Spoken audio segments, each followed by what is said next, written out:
Hello mga katambay, for today's video ay gagawa ako ng tutorial para sa pag-edit sa KineMaster na hindi na kailangang magbabayad para ma-remove ang watermarks. But before that, po na nakapag-subscribe ka sa aking channel at nakahit ang ating notification bell para update ka sa aking mga next video na gagawin. At tara na! First thing to do is pupunta po tayo sa Play Store. Hahanapin natin si KineMaster. Naka-install na siya. And then si KineMaster ay kinakailangan po siya na may partner na application. Isang application na editing application. Editing apps. Sa aking ginagamit na editing application is si InShot. Yan. InShot ang ginagamit ko. Okay. Kunwari install niya ang dalawa. So pupunta na po tayo sa KineMaster. Okay. Andito na tayo sa KineMaster. Okay. So punta po tayo sa media. Hanapin natin si background. At ang kadalasan na ginagamit kong background ay kulay green. Alam niyo kung bakit? Kasi ang kulay green ay madali para sa akin. Okay po. Nandito na. Di ba may ano siya? May logo siya. Yan. May watermark siya. Baga. So, for example, check na po natin dito sa layer. Just tayo ng video, kahit anong video, no? For example, kunwari itong ano ko, itong intro ko, i-edit ko.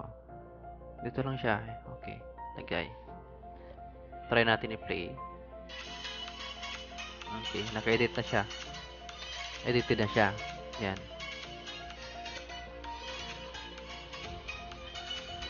Okay. Kunwari ito yung natapos mo na video na inedit. Tapos gusto mong kunin tong KineMaster na nasa taas.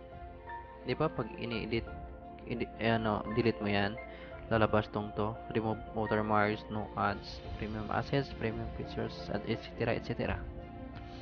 So, X mo yan.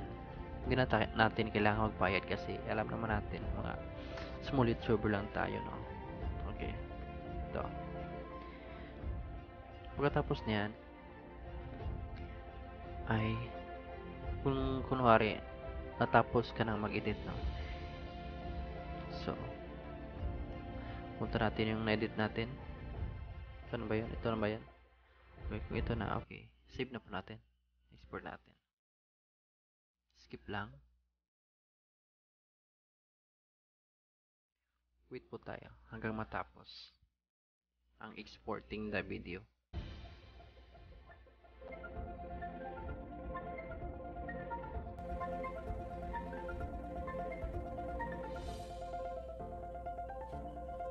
Perfect.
export na naman, converting the video na naman.